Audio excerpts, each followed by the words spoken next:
દાહોદ જિલ્લાના ફતેપુરા તાલુકામાં આવેલ વાઘવડલા પ્રાથમિક શાળામાં પંચાયત દ્વારા શૌચાલયનું બાંધકામ ચાલી રહ્યું હતું તે દરમિયાન પાયો ખોદ્યા વિના બાંધકામ કરવામાં આવી રહ્યું છે એવી જાણ ગ્રામજનોએ કરી હતી। તે દરમિયાન પ્રવીણભાઈ ડામોર મેં સ્કૂલના આચાર્ય શ્રી રાજુભાઈ પારગીને ટેલિફોનથી જાણ કરી હતી અને આચાર્યએ સરપંચના પતિ શાંતિલાલ ભાભોર જેઓ હાલ ફતેપુરા કોંગ્રેસ પાર્ટી પ્રમુખ તરીકેનો હોદ્દો ધરાવે છે।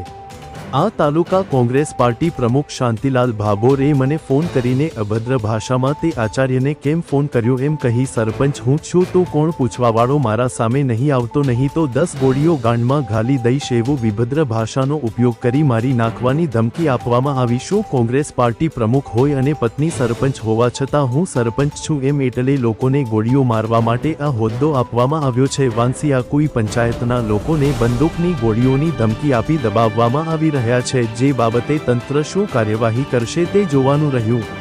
તારીખ 30/12/2024 ના રોજ મને સ્થાનિક લોકોને દ્વારા માહિતી મળી હતી કે વાઘવડલા પ્રાથમિક શાળાની અંદર સંડાસ બાથરૂમનું કામગીરી ચાલુ છે અને એની અંદર પાયો ખોદકામ કર્યા વગર ડાયરેક્ટ જ ચણવામાં આવે છે, જે બાબતે મને માહિતી મળી હતી।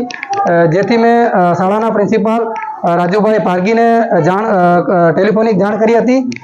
એના પછી અમે આજ રોજ મીડિયાની ટીમ બોલાવી અને રિયલી ચેક કરતા ખરેખર હકીકત એ છે કે ત્યાં આગળ બાંધકામ કરવામાં આવ્યું છે એની અંદર પાયો બિલકુલ ખોદવામાં નથી આવ્યો, એ સ્પષ્ટ જોવા મળે છે, જે હકીકત છે।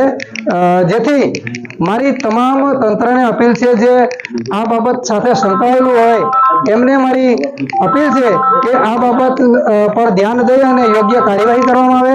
ખરેખર ખોટું થઈ રહ્યું છે એ ક્યારે ચલાવી નહીં લેવું જોઈએ એવી મારી તમામ તંત્રને અપીલ છે।